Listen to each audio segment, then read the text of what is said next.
Hi hello ನಮಸ್ತೆ. Needs of ಚಿಲ್ಡ್ರನ್ಗೆ ಸ್ವಾಗತವನ್ನು ಕೋರ್ತಾ, SSLC ಮಕ್ಕಳೇ, ಈಗಾಗಲೇ ನೀವು ಪರೀಕ್ಷೆಗೆ ಸಿದ್ಧತೆಯನ್ನು ನಡೆಸ್ತಾ ಇದ್ದೀರಿ. ಅಲ್ಲದೆ ವೇಳಾಪಟ್ಟಿನೂ ಕೂಡ, ಟೈಮ್ ಟೇಬಲ್ ಕೂಡ ಈಗಾಗಲೇ ತಲುಪಾಗಿದೆ. ಹಾಗಾಗಿ ಅದಕ್ಕೆ ಸಂಬಂಧಪಟ್ಟಂತೆ ಸಾಕಷ್ಟು ತಯಾರಿಯನ್ನು ನಡೆಸ್ತಾ ಇದರಲ್ಲೂ ಕೂಡ ಎಲ್ಲ ಸಿಲೆಬಸ್ಸನ್ನು ಮುಗಿಸೋ ಒಂದು ಪ್ರಯತ್ನನೂ ಕೂಡ ನಿಮ್ಮ ಟೀಚರು ಮಾಡ್ತಾ ಇರ್ತಾರೆ. ಹಾಗೆ ಕರ್ನಾಟಕ ಪ್ರೌಢ ಶಿಕ್ಷಣ ಮಂಡಳಿ ಎಲ್ಲ ವಿಷಯಗಳಿಗೆ ಸಂಬಂಧಪಟ್ಟಂತೆ ಮಾದರಿ ಪ್ರಶ್ನೆ ಪತ್ರಿಕೆಗಳನ್ನು 28ನೇ ತಾರೀಕು ರಿಲೀಸ್ ಮಾಡಿರ್ತಕ್ಕಂಥದ್ದು ತಮ್ಮೆಲ್ಲರಿಗೂ ಕೂಡ ತಿಳಿದಿರ್ತಕ್ಕಂಥ ವಿಚಾರ. ಈ ಒಂದು ವಿಷಯವಾಗಿ ನನ್ನ ಹಿಂದಿನ ವಿಡಿಯೋದಲ್ಲಿ ಸಮಾಜ ವಿಜ್ಞಾನ ಇಂಗ್ಲಿಷ್ ಲ್ಯಾಂಗ್ವೇಜ್ಗೆ, ಇಂಗ್ಲಿಷ್ ಮೀಡಿಯಂಗೆ ಸಂಬಂಧಪಟ್ಟಂತೆ ವಿಡಿಯೋವನ್ನು ಮಾಡಿಬಿಟ್ಟು ನಾನು ಆಗಲೇ ಅದರ ಒಂದು ಕಂಪ್ಲೀಟ್ ಅನಾಲಿಸಿಸ್ ಅನ್ನು, ಪ್ರಶ್ನೆ ಪತ್ರಿಕೆಯ ಒಂದು ವಿಶ್ಲೇಷಣೆಯನ್ನು ಮಾಡಿಬಿಟ್ಟು ಒಂದು ವಿಡಿಯೋವನ್ನು ನಿಮಗೆ ಹಾಕಿದ್ದೆ. ಸೊ ಅದಕ್ಕೆ ಅಭೂತಪೂರ್ವವಂತಹ ಒಂದು ಬೇಡಿಕೆ ಏನಪ್ಪಾ ಅಂತಂದ್ರೆ, ಕನ್ನಡ ಮಾಧ್ಯಮದ ಮಕ್ಕಳು ಸರ್ ನಮಗೂ ಕೂಡ ಕನ್ನಡ ಮಾಧ್ಯಮದಲ್ಲಿ ಆ ವಿಚಾರನ ತಿಳಿಸಿ ಅಂತ ಹೇಳಿದ್ರು. ಈ ಒಂದು ವಿಡಿಯೋದಲ್ಲಿ ಕನ್ನಡ ಮಾಧ್ಯಮಕ್ಕೆ ಸಂಬಂಧಪಟ್ಟಂತೆ ಸಂಪೂರ್ಣವಾದಂತಹ ಒಂದು ವಿಶ್ಲೇಷಣೆಯನ್ನ ತಿಳಿತಾ ಹೋಗೋಣ. ಬನ್ನಿ, ಯಾವೆಲ್ಲ ಪ್ರಶ್ನೆಗಳು, ಯಾವೆಲ್ಲ ಲೆಸನ್ಸ್ಗಳಿಂದ ಕೇಳಿದರೆ ಏನೇನು ಅನ್ನೋದ್ರ ಬಗ್ಗೆ ತಿಳಿತಾ ಹೋಗೋಣ. ಮಕ್ಕಳೇ, ಮೊದಲನೇ ಮೇನ್ ಬಂದ್ಬಿಟ್ಟು ನಿಮಗೆ ಗೊತ್ತಿರೋ ಹಾಗೆ ಮಲ್ಟಿಪಲ್ ಚಾಯ್ಸ್ ಕ್ವಶನ್ಸ್ ಇರುತ್ತೆ. ಆ ಮಲ್ಟಿಪಲ್ ಚಾಯ್ಸ್ ಕ್ವಶನ್ಸ್ ಟೋಟಲ್ 8 ಇರುತ್ತೆ. ಪ್ರತಿಯೊಂದಕ್ಕೂ ಒಂದೊಂದು ಮಾರ್ಕ್ಸು, ಟೋಟಲ್ 8 ಮಾರ್ಕ್ಸು. ಮಲ್ಟಿಪಲ್ ಚಾಯ್ಸ್ನ ಮೊದಲನೇ ಪ್ರಶ್ನೆ ಹೀಗಿದೆ: ಸಹಾಯಕ ಸೈನ್ಯ ಪದ್ಧತಿಯನ್ನು ಜಾರಿಗೆ ತಂದವರು ಯಾರು?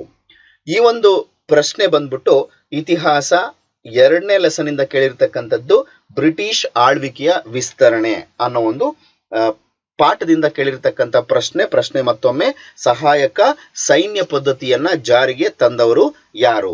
ಇಲ್ಲಿ 4 ಆಪ್ಷನ್ಸ್ ಇದೆ. ಅದರಲ್ಲಿ ಡಾಲ್ ಹೌಸಿ, ಹಾಗೇನೆ B Wellesley, C Cornwallis, D William Bentinck. ಈ ಒಂದು ಪ್ರಶ್ನೆಗೆ ಸರಿಯಾದಂತಹ ಉತ್ತರ ಯಾವುದಪ್ಪ ಅಂದ್ರೆ ಬಿ ವೆಲ್ಲೆಸ್ಲಿ ಸರಿಯಾದಂತಹ ಉತ್ತರ ಮಕ್ಕಳೇ. ಇನ್ನು 2ನೇ ಪ್ರಶ್ನೆಗೆ ಹೋಗೋಣ. 2ನೇ ಪ್ರಶ್ನೆ ಹೀಗಿದೆ: ಕಾನ್ಪುರದಲ್ಲಿ ಬ್ರಿಟಿಷರ ವಿರುದ್ಧ ಸಿಡಿದೆದ್ದ ನಾಯಕ. ಈ ಒಂದು ಪ್ರಶ್ನೆ ನೋಡೋದಾದ್ರೆ ಇತಿಹಾಸ 6ನೇ ಪಾಠದಿಂದ ಕೇಳಿರ್ತಕ್ಕಂಥದ್ದು. 6ನೇ ಪಾಠದ ಭಾರತದ ಪ್ರಥಮ ಸ್ವಾತಂತ್ರ್ಯ ಸಂಗ್ರಾಮ 1857 ಆ ಒಂದು ಪಾಠದಿಂದ ಕೇಳಿರ್ತಕ್ಕಂಥ ಪ್ರಶ್ನೆ ಇದು. ಈ ಒಂದು ಪ್ರಶ್ನೆ ಕಾನ್ಪುರದಲ್ಲಿ ಬ್ರಿಟಿಷರ ವಿರುದ್ಧ ಸಿಡಿದೆದ್ದ ನಾಯಕ. ಇದಕ್ಕೆ 4 ಆಪ್ಷನ್ಸ್ಗಳು ಹೀಗಿದಾವೆ: ಮಂಗಲ್ ಪಾಂಡೆ, ಬಿ ದೋಂಡಿಯಾವಾಗ್, ಸಿ ನಾನಾ ಸಾಹೇಬ್, ಡಿ ಬಹದ್ದೂರ್ ಶಾ. ಒಂದು 4 ಆಪ್ಷನ್. ಇದರಲ್ಲಿ ಸರಿಯಾದಂತಹ ಉತ್ತರ ಬಂದು, ಈ ಒಂದು ಪ್ರಶ್ನೆಗೆ ಸರಿಯಾದಂತಹ ಉತ್ತರ ಸಿ ನಾನಾ ಸಾಹೇಬ್ ಸರಿಯಾದಂತಹ ಉತ್ತರ. ಮುಂದಿನ ಪ್ರಶ್ನೆಗೆ ಹೋಗೋಣ. ಮುಂದಿನ ಪ್ರಶ್ನೆ ಹೀಗಿದೆ: ಮಾನವ ಹಕ್ಕುಗಳ ದಿನವನ್ನು ಆಚರಿಸುವುದು. ಈ ಒಂದು ಪ್ರಶ್ನೆ ರಾಜ್ಯಶಾಸ್ತ್ರ 4ನೇ ಲೆಸನ್ನು, ಜಾಗತಿಕ ಸಮಸ್ಯೆಗಳು ಮತ್ತು ಭಾರತದ ಪಾತ್ರ ಅನ್ನೋ ಒಂದು ಪಾಠದಿಂದ ಕೇಳಿರ್ತಕ್ಕಂಥ ಪ್ರಶ್ನೆ. ಇದಕ್ಕೆ 4 ಆಪ್ಷನ್ಸ್ಗಳು ಹೀಗಿದಾವೆ: ಆಪ್ಷನ್ ಎ ಡಿಸೆಂಬರ್ 10ರಂದು, ಬಿ ಮಾರ್ಚ್ 15ರಂದು, ಸಿ ಜೂನ್ 6ರಂದು, ಡಿ ಜುಲೈ 11ರಂದು. ಈ ಒಂದು ಪ್ರಶ್ನೆಗೆ ಸರಿಯಾದಂತಹ ಉತ್ತರ ಬಂದು ಆಪ್ಷನ್ ಎ ಡಿಸೆಂಬರ್ 10ರಂದು ಸರಿಯಾದಂತಹ ಉತ್ತರ. ಇನ್ನು ಮುಂದಿನ ಪ್ರಶ್ನೆಗೆ ಹೋಗೋಣ. ಮುಂದಿನ ಪ್ರಶ್ನೆ 4ನೇ ಪ್ರಶ್ನೆ: ಕೈಗಾ ಅಣುಸ್ಥಾವರ ವಿರೋಧಿ ಚಳುವಳಿಯ ನೇತೃತ್ವ ವಹಿಸಿದವರು. ಈ ಒಂದು ಪ್ರಶ್ನೆ ಸಮಾಜಶಾಸ್ತ್ರದ 3ನೇ ಪಾಠ ಆಗಿರತಕ್ಕಂಥ ಸಾಮಾಜಿಕ ಚಳವಳಿಗಳು ಅನ್ನೋ ಒಂದು ಪಾಠದಿಂದ ಕೇಳಿರ್ತಕ್ಕಂಥ ಪ್ರಶ್ನೆ. ಮತ್ತೊಮ್ಮೆ, ಕೈಗಾ ಅಣುಸ್ಥಾವರ ವಿರೋಧಿ ಚಳವಳಿಯ ನೇತೃತ್ವ ವಹಿಸಿದ್ದವರು. ಇದಕ್ಕೆ 4 ಆಪ್ಷನ್ಸ್ಗಳಿದಾವೆ: doctor Shivarama Karanth, B Sundarlal Bahuguna, C Kusuma Sorabha, D professor MD Nanjundaswamy. ಇದಕ್ಕೆ ಸರಿಯಾದಂತಹ ಉತ್ತರ option A doctor M Shivarama Karanth ಸರಿಯಾದಂತಹ ಉತ್ತರ. ಇನ್ನು ಮುಂದಿನ ಪ್ರಶ್ನೆಗೆ ಹೋಗೋಣ. 5ನೇ ಪ್ರಶ್ನೆ ಹೀಗಿದೆ: ಮೂಕನಾಯಕ ಪತ್ರಿಕೆಯನ್ನು ಪ್ರಾರಂಭಿಸಿದವರು. ಈ ಒಂದು ಪ್ರಶ್ನೆ ಬಂದ್ಬಿಟ್ಟು ಇತಿಹಾಸ 8ನೇ ಪಾಠ ಆಗಿರ್ತಕ್ಕಂಥ ಗಾಂಧಿ ಯುಗ ಮತ್ತು ರಾಷ್ಟ್ರೀಯ ಹೋರಾಟ ಅನ್ನೋ ಒಂದು ಪಾಠದಿಂದ ಕೇಳಿರ್ತಕ್ಕಂಥ ಪ್ರಶ್ನೆ ಮತ್ತೊಮ್ಮೆ, ಮೂಕನಾಯಕ ಪತ್ರಿಕೆಯನ್ನು ಪ್ರಾರಂಭಿಸಿದವರು.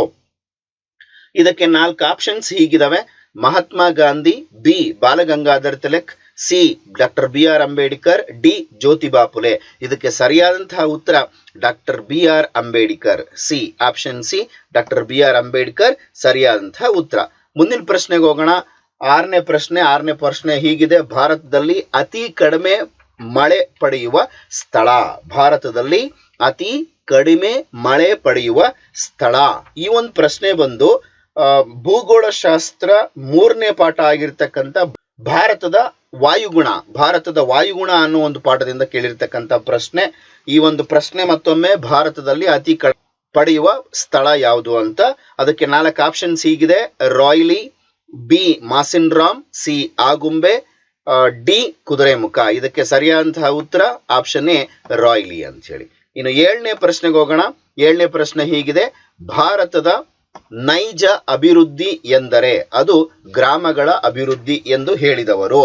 ಈ ಒಂದು ಪ್ರಶ್ನೆ ಬಂದ್ಬಿಟ್ಟು ಅರ್ಥಶಾಸ್ತ್ರ 1ನೇ ಲೆಸನ್ ಆಗಿರ್ತಕ್ಕಂಥ ಅಭಿವೃದ್ಧಿ ಅನ್ನೋ ಒಂದು ಪಾಠದಿಂದ ಕೇಳಿರ್ತಕ್ಕಂಥ ಪ್ರಶ್ನೆ ಮತ್ತೊಮ್ಮೆ ಭಾರತದ ನೈಜ ಅಭಿವೃದ್ಧಿ ಎಂದರೆ ಅದು ಗ್ರಾಮಗಳ ಅಭಿವೃದ್ಧಿ ಎಂದು ಹೇಳಿದವರು.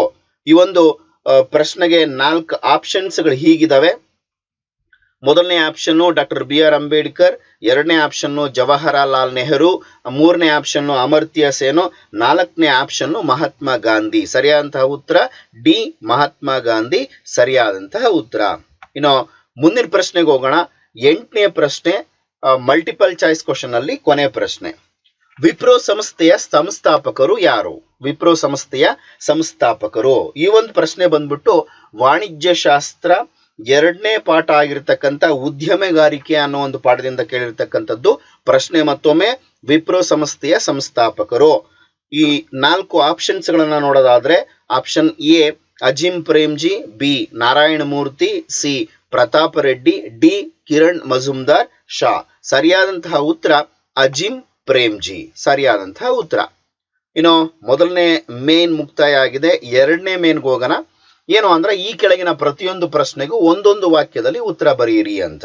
ಇಲ್ಲಿ 8 ಕ್ವಶನ್ಸ್ ಇರುತ್ತೆ. ಪ್ರತಿಯೊಂದಕ್ಕೂ ಒಂದೊಂದು ಮಾರ್ಕ್ಸು. ಯಾವೆಲ್ಲ ಕ್ವಶನ್ಸ್ ಗಳಿದಾವೆ, ಯಾವ ಪಾಠದಿಂದ ಕೇಳಿದ್ದಾರೆ ಅಂತ ನೋಡೋಣ. 9ನೇ ಪ್ರಶ್ನೆ ಹೀಗಿದೆ: 2ನೇ ಶಾ ಆಲಂನು ಕೋರಾ ಮತ್ತು ಅಲಹಾಬಾದ್ಗಳನ್ನು ಮರಾಠರಿಗೆ ನೀಡಿದ್ದರಿಂದಾದ ಪರಿಣಾಮವೇನು ಅಂತ. ಈ ಒಂದು ಪ್ರಶ್ನೆ ಇತಿಹಾಸ 2ನೇ ಪಾಠದಿಂದ ಬ್ರಿಟಿಷ್ ಆಳ್ವಿಕೆಯ ಹೋರಾಟ ಅನ್ನೋ ಒಂದು ಪಾಠದಿಂದ ಕೇಳಿರ್ತಕ್ಕಂಥ ಪ್ರಶ್ನೆ. ಇದಕ್ಕೆ ಉತ್ತರ ಏನು ಅಂತ ನೋಡೋದಾದ್ರೆ 2ನೇ ಶಾ ಆಲಂ ಬ್ರಿಟಿಷರಿಗೆ ಕೋರಾ ಮತ್ತು ಅಲಹಾಬಾದ್ ನೀಡಿದ್ದರಿಂದ ಮರಾಠರಿಗೂ ಬ್ರಿಟಿಷರಿಗೂ ವೈರತ್ವ ಉಂಟಾಯಿತು. 1ನೇ ಆಂಗ್ಲೋ ಮರಾಠ ಯುದ್ಧಕ್ಕೆ ಕಾರಣ ಆಯಿತು. ಇದು ಸರಿಯಾದಂಥ ಉತ್ತರ. ಸೊ ಮುಂದಿನ ಪ್ರಶ್ನೆಗೆ ಹೋಗೋಣ. 10ನೇ ಪ್ರಶ್ನೆ ಹೀಗಿದೆ: ವರ್ನಾಕ್ಯುಲರ್ ಪ್ರೆಸ್ ಕಾಯ್ದೆಯನ್ನು ಏಕೆ ಜಾರಿಗೊಳಿಸಲಾಯಿತು? 10ನೇ ಪ್ರಶ್ನೆ ಇತಿಹಾಸದ 7ನೇ ಪಾಠ ಆಗಿರ್ತಕ್ಕಂಥ ಸ್ವಾತಂತ್ರ್ಯ ಹೋರಾಟ ಅನ್ನೋ ಒಂದು ಪಾಠದಿಂದ ಕೇಳಿರ್ತಕ್ಕಂಥ ಪ್ರಶ್ನೆ. ಇದಕ್ಕೆ ಉತ್ತರ ಏನು ಅಂತ ನೋಡೋದಾದ್ರೆ ಉತ್ತರ ಹೀಗಿದೆ: ಪತ್ರಿಕಾ ಸ್ವಾತಂತ್ರ್ಯವನ್ನು ಮೊಟಕುಗೊಳಿಸಲು ವರ್ನಾಕ್ಯುಲರ್ ಪ್ರೆಸ್ ಕಾಯ್ದೆಯನ್ನ ಜಾರಿಗೊಳಿಸಲಾಯಿತು. ಇದು ಉತ್ತರ. ಇನ್ನು 11ನೇ ಪ್ರಶ್ನೆಗೆ ಹೋಗೋಣ. 11ನೇ ಪ್ರಶ್ನೆ ಹೀಗಿದೆ: ನಿಶ್ಯಸ್ತ್ರೀಕರಣ ಎಂದರೇನು? 11ನೇ ಪ್ರಶ್ನೆ ನಿಶ್ಯಸ್ತ್ರೀಕರಣ ಇದು ರಾಜಕೀಯ ಶಾಸ್ತ್ರ 2ನೇ ಪಾಠ ಆಗಿರ್ತಕ್ಕಂಥ ಭಾರತದ ವಿದೇಶಾಂಗ ನೀತಿ ಅನ್ನೋ ಒಂದು ಪಾಠದಿಂದ ಕೇಳಿರ್ತಕ್ಕಂಥ ಪ್ರಶ್ನೆ. ನಿಶ್ಯಸ್ತ್ರೀಕರಣ ಎಂದರೇನು? ನಿಶ್ಯಸ್ತ್ರೀಕರಣ ಎಂದರೇನು ಅದಕ್ಕೆ ಉತ್ತರ ನೋಡೋಣ. ಕೆಲವು ನಿರ್ದಿಷ್ಟ ಬಗೆಯ ಶಸ್ತ್ರಾಸ್ತ್ರಗಳನ್ನು ಹಂತ ಹಂತವಾಗಿ ಇಲ್ಲವಾಗಿಸುವುದೇ ನಿಶ್ಯಸ್ತ್ರೀಕರಣ ಅಂತ ಉತ್ತರ. ಇನ್ನು 12ನೇ ಪ್ರಶ್ನೆಗೆ ಹೋಗೋಣ. 12ನೇ ಪ್ರಶ್ನೆ ಹೀಗಿದೆ: ಸಾಮಾಜಿಕ ಭದ್ರತೆ ಏನನ್ನು ಒಳಗೊಂಡಿದೆ? 12ನೇ ಪ್ರಶ್ನೆ ಸಮಾಜಶಾಸ್ತ್ರದ 1ನೇ ಪಾಠ ಆಗಿರ್ತಕ್ಕಂಥ ಸಾಮಾಜಿಕ ಸ್ತರ ವಿನ್ಯಾಸ ಅನ್ನೋ ಒಂದು ಪಾಠದಿಂದ ಕೇಳಿರ್ತಕ್ಕಂಥ ಪ್ರಶ್ನೆ. ಈ ಒಂದು ಪ್ರಶ್ನೆಗೆ ಸರಿಯಾದಂತಹ ಉತ್ತರ ಮಾನವನಿಗೆ ಬದುಕಲು ಬೇಕಾದ ಅಗತ್ಯ ಮೂಲ ಸೌಕರ್ಯಗಳಾದ ವಸತಿ, ಆರೋಗ್ಯ, ಆಹಾರ, ನೀರು, ಸಮಾನತೆ ಒದಗಿಸುವುದೇ ಸಾಮಾಜಿಕ ಭದ್ರತೆ. ಇದು ಸರಿಯಾದಂತಹ ಉತ್ತರ. ಇನ್ನು 13ನೇ ಪ್ರಶ್ನೆಗೆ ಹೋಗೋಣ. ಮಾವಿನ ಹೊಯ್ಲು ಎಂದರೇನು? 13ನೇ ಪ್ರಶ್ನೆ. ಈ ಒಂದು 13ನೇ ಪ್ರಶ್ನೆ ಭೂಗೋಳಶಾಸ್ತ್ರದ 3ನೇ ಪಾಠ ಆಗಿರ್ತಕ್ಕಂಥ ಭಾರತದ ವಾಯುಗುಣ ಅನ್ನೋ ಒಂದು ಪಾಠದಿಂದ ಕೇಳಿರ್ತಕ್ಕಂಥ ಪ್ರಶ್ನೆ. ಇನ್ನು ಈ ಒಂದು ಪ್ರಶ್ನೆಗೆ ಉತ್ತರ ಏನು ಅಂತ ನೋಡೋದಾದ್ರೆ ಮಾವಿನ ಹೊಯ್ಲು ಎಂದರೇನು? ಕೇರಳದಲ್ಲಿ ಏಪ್ರಿಲ್ ಮತ್ತು ಮೇ ತಿಂಗಳಿನಲ್ಲಿ ಬೀಳುವ ಪೂರ್ವ ಮಾನ್ಸೂನ್ ಮಳೆಯನ್ನು ಮಾವಿನ ಹೊಯ್ಲು ಎನ್ನುವರು. ಇದು ಸರಿಯಾದಂಥ ಉತ್ತರ. ನಾವು 14ನೇ ಪ್ರಶ್ನೆಗೆ ಹೋಗೋಣ. 14ನೇ ಪ್ರಶ್ನೆ ಹೀಗಿದೆ: ಕೆಂಪು ಮಣ್ಣು ಹೇಗೆ ಉತ್ಪತ್ತಿಯಾಗುತ್ತದೆ? ಇದು 14ನೇ ಪ್ರಶ್ನೆ. 14ನೇ ಪ್ರಶ್ನೆ ಭೂಗೋಳಶಾಸ್ತ್ರ 4ನೇ ಪಾಠ ಹಾಕಿರ್ತಕ್ಕಂಥ ಭಾರತದ ಮಣ್ಣುಗಳು ಅನ್ನೋ ಒಂದು ಪಾಠದಿಂದ ಕೇಳಿರ್ತಕ್ಕಂಥ ಪ್ರಶ್ನೆ. ಈ ಒಂದು ಪ್ರಶ್ನೆಗೆ ಉತ್ತರ ನೋಡೋದಾದ್ರೆ, ಕೆಂಪು ಮಣ್ಣು ಹೇಗೆ ಉತ್ಪತ್ತಿಯಾಗಿದೆ? ಗ್ರಾನೈಟ್, ನೀಸ್, ಸ್ಫಟಿಕ ಶಿಲೆಗಳ ಶಿಥಿಲೀಕರಣದಿಂದ ಕೆಂಪು ಮಣ್ಣು ಉಂಟಾಗಿದೆ. ಮತ್ತೊಮ್ಮೆ, ಗ್ರಾನೈಟ್, ನೀಸ್, ಸ್ಫಟಿಕ ಶಿಲೆಗಳ ಶಿಥಿಲೀಕರಣದಿಂದ ಕೆಂಪು ಮಣ್ಣು ಉಂಟಾಗಿದೆ. ಇನ್ನು 15ನೇ ಪ್ರಶ್ನೆಗೆ ಹೋಗೋಣ. 15ನೇ ಪ್ರಶ್ನೆ ಹೀಗಿದೆ: ಅಧಿಕಾರ ವಿಕೇಂದ್ರೀಕರಣ ಎಂದರೇನು? ಈ 15ನೇ ಪ್ರಶ್ನೆ ಅರ್ಥಶಾಸ್ತ್ರದ 2ನೇ ಪಾಠ ಆಗಿರ್ತಕ್ಕಂಥ ಗ್ರಾಮೀಣ ಅಭಿವೃದ್ಧಿ ಅನ್ನೋ ಒಂದು ಪಾಠದಿಂದ ಕೇಳಿರ್ತಕ್ಕಂಥ ಪ್ರಶ್ನೆ. ಅಧಿಕಾರ ವಿಕೇಂದ್ರೀಕರಣ ಎಂದರೇನು? 15ನೇ ಪ್ರಶ್ನೆ. 15ನೇ ಪ್ರಶ್ನೆಗೆ ಉತ್ತರ ಹೀಗಿದೆ: ಪ್ರತಿಯೊಂದು ಗ್ರಾಮದ ಆಡಳಿತದ ಅಧಿಕಾರ ಹಾಗೂ ಪ್ರತಿಯೊಂದು ಗ್ರಾಮದ ಆಡಳಿತದ ಅಧಿಕಾರ ಹಾಗೂ ಅದರ ಅಭಿವೃದ್ಧಿಯ ಜವಾಬ್ದಾರಿಯನ್ನು ಗ್ರಾಮಸ್ಥರಿಗೆ ವಹಿಸಿಕೊಡುವುದನ್ನು ವಿಕೇಂದ್ರೀಕರಣ ಎನ್ನುವರು. ಇದು 15ನೇ ಪ್ರಶ್ನೆಗೆ ಉತ್ತರ. ಇನ್ನು 16ನೇ ಪ್ರಶ್ನೆಗೆ ಹೋಗೋಣ. 16ನೇ ಪ್ರಶ್ನೆ ಹೀಗಿದೆ: ಬಿಳಿ ಕ್ರಾಂತಿಯ ಪಿತಾಮಹ ಯಾರು? 16ನೇ ಪ್ರಶ್ನೆ ಬಿಳಿ ಕ್ರಾಂತಿಯ ಪಿತಾಮಹ ಯಾರು? ಈ ಒಂದು ಪ್ರಶ್ನೆ ವಾಣಿಜ್ಯ ಶಾಸ್ತ್ರ 2ನೇ ಪಾಠ ಆಗಿರ್ತಕ್ಕಂಥ ಉದ್ಯಮಿಗಾರಿಕೆ ಅನ್ನೋ ಒಂದು ಪಾಠದಿಂದ ಕೇಳಿರ್ತಕ್ಕಂಥ ಪ್ರಶ್ನೆ ಬಿಳಿ ಕ್ರಾಂತಿಯ ಪಿತಾಮಹ ಯಾರು? ಬಿಳಿ ಕ್ರಾಂತಿಯ ಪಿತಾಮಹ ವರ್ಗೀಸ್ ಕುರಿಯನ್. ವರ್ಗೀಸ್ ಕುರಿಯನ್ ಬಿಳಿ ಕ್ರಾಂತಿಯ ಪಿತಾಮಹ. ಇಷ್ಟು 8 ಒಂದು ವಾಕ್ಯದ ಪ್ರಶ್ನೆಗಳು, ಅದಕ್ಕೆ ಉತ್ತರಗಳು. ಈಗ ಮುಂದಿನ ಹಂತಕ್ಕೆ ಹೋಗೋಣ. ಮುಂದಿನ ಹಂತ ಬಂದು 2 ಮಾರ್ಕ್ಸಿನ ಪ್ರಶ್ನೆ. ಕೆಳಗಿನ ಪ್ರತಿಯೊಂದು ಪ್ರಶ್ನೆಗೂ 2ರಿಂದ 4 ವಾಕ್ಯಗಳಲ್ಲಿ ಉತ್ತರಿಸಿ. ಇದರಲ್ಲಿ 8 ಪ್ರಶ್ನೆಗಳಿರ್ತವೆ. ಪ್ರತಿಯೊಂದಕ್ಕೂ 2 ಮಾರ್ಕ್ಸ್ ಇರುತ್ತೆ. ಒಟ್ಟು 16 ಮಾರ್ಕ್ಸ್ ಬರುತ್ತೆ. ಸೊ ಈಗ ಅದರಲ್ಲಿ ಮೊದಲನೇ ಪ್ರಶ್ನೆ ಅಂದ್ರೆ 17ನೇ ಪ್ರಶ್ನೆ ಏನಿದೆ ಅಂತ ನೋಡೋಣ. ಕಾನ್ಸ್ಟಾಂಟಿನೋಪಲ್ ನಗರದ ವಶವು ಭಾರತಕ್ಕೆ ಹೊಸ ಜಲಮಾರ್ಗ ಕಂಡು ಹಿಡಿಯುವಂತಾಯಿತು, ಸಮರ್ಥಿಸಿ. ಈ ಒಂದು ಪ್ರಶ್ನೆ ಇತಿಹಾಸದ 1ನೇ ಪಾಠ ಆಗಿರ್ತಕ್ಕಂಥ ಭಾರತಕ್ಕೆ ಯುರೋಪಿಯನ್ನರ ಆಗಮನ ಅನ್ನೋ ಒಂದು ಪಾಠದಿಂದ ಕೇಳಿರ್ತಕ್ಕಂಥ ಪ್ರಶ್ನೆ ಕಾನ್ಸ್ಟಾಂಟಿನೋಪಲ್ ನಗರದ ವಶವು ಭಾರತಕ್ಕೆ ಹೊಸ ಜಲಮಾರ್ಗ ಕಂಡು ಹಿಡಿಯುವಂತಾಯಿತು, ಸಮರ್ಥಿಸಿ.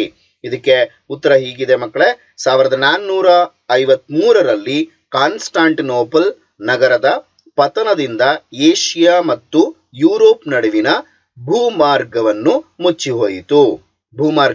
ಮುಚ್ಚಿಹೋಯಿತು. ವ್ಯಾಪಾರಿ ಮಾರ್ಗಗಳು ಟರ್ಕರ ನಿಯಂತ್ರಣಕ್ಕೆ ಹೋದವು. ಟರ್ಕರು ಈ ಮಾರ್ಗದ ಮೂಲಕ ಹಾದು ಹೋಗುವ ವಸ್ತುಗಳಿಗೆ ವಿಪರೀತ ಸುಂಕ ಹೇರಿದರು. ಇಟಲಿಯ ವರ್ತಕರಿಗೆ ಈ ಮಾರ್ಗದ ವ್ಯಾಪಾರ ಲಾಭದಾಯಕವಾಗಿ ಪರಿಣಮಿಸಲಿಲ್ಲ. ಇದು ಈ ಒಂದು ಪ್ರಶ್ನೆಗೆ ಸರಿಯಾದಂಥ ಉತ್ತರ. ಇನ್ನು 18ನೇ ಪ್ರಶ್ನೆಗೆ ಹೋಗೋಣ. 18ನೇ ಪ್ರಶ್ನೆ ಹೀಗಿದೆ: ಜುನಾಗಢವು ಭಾರತದ ಒಕ್ಕೂಟದಲ್ಲಿ ಹೇಗೆ ಸೇರ್ಪಡೆಯಾಯಿತು? 18ನೇ ಪ್ರಶ್ನೆ ಇತಿಹಾಸ 9ನೇ ಪಾಠ ಆಗಿರ್ತಕ್ಕಂಥ ಸ್ವಾತಂತ್ರ್ಯೋತ್ತರ ಭಾರತ ಅನ್ನೋ ಒಂದು ಪಾಠದಿಂದ ಕೇಳಿರ್ತಕ್ಕಂಥ ಪ್ರಶ್ನೆ ಮತ್ತೊಮ್ಮೆ 18ನೇ ಪ್ರಶ್ನೆ ಜುನಾಗಢವು ಭಾರತದ ಒಕ್ಕೂಟದಲ್ಲಿ ಹೇಗೆ ಸೇರ್ಪಡೆಯಾಯಿತು? ಇದಕ್ಕೆ ಉತ್ತರ ಹೀಗಿದೆ: ಜುನಾಗಢ ನವಾಬನು ತನ್ನ ಸಂಸ್ಥಾನವನ್ನು ಪಾಕಿಸ್ತಾನಕ್ಕೆ ಸೇರಿಸಲು ಇಚ್ಛಿಸಿದನು. ಜುನಾಗಢದ ಜನರು ಅವನ ವಿರುದ್ಧ ಬೀದಿಗಿಳಿದರು. ನವಾಬನು ಪಾಕಿಸ್ತಾನಕ್ಕೆ ಪಲಾಯನ ಮಾಡಿದನು. ಅಲ್ಲಿಯ ದಿವಾನನ ಮನವಿ ಆಧರಿಸಿ ಜುನಾಗಢವನ್ನು ಭಾರತಕ್ಕೆ ಸೇರಿಸಲಾಯಿತು. ಇದು 18ನೇ ಪ್ರಶ್ನೆಗೆ ಉತ್ತರ. ಇನ್ನು 19ನೇ ಪ್ರಶ್ನೆಗೆ ಹೋಗೋಣ. 19ನೇ ಪ್ರಶ್ನೆ ಏನಿದೆಯಲ್ಲ, ಇದು ಚಾಯ್ಸ್ ಇದೆ ನಿಮಗೆ. ಅದರಲ್ಲಿ ನೀವು ಯಾವ್ದಾದ್ರು ಒಂದನ್ನ ಆಯ್ಕೆ ಮಾಡಬಹುದು. ಆ ಚಾಯ್ಸ್ ನ ಮೊದಲನೇ ಪ್ರಶ್ನೆ ಹೀಗಿದೆ: ಭಾರತದ ವಿದೇಶಾಂಗ ನೀತಿಯ ಗುರಿಗಳಾವುವು? ಈ ಒಂದು ಪ್ರಶ್ನೆ ಬಂದು ರಾಜ್ಯಶಾಸ್ತ್ರದ 2ನೇ ಲೆಸನ್ ಆಗಿರ್ತಕ್ಕಂಥ ಭಾರತದ ವಿದೇಶಾಂಗ ನೀತಿ ಅನ್ನೋ ಒಂದು ಪಾಠದಿಂದ ಕೇಳಿರ್ತಕ್ಕಂಥ ಪ್ರಶ್ನೆ ಮತ್ತೊಮ್ಮೆ ಭಾರತದ ವಿದೇಶಾಂಗ ನೀತಿಯ ಗುರಿಗಳು ಏನೇನು ಅಂತ.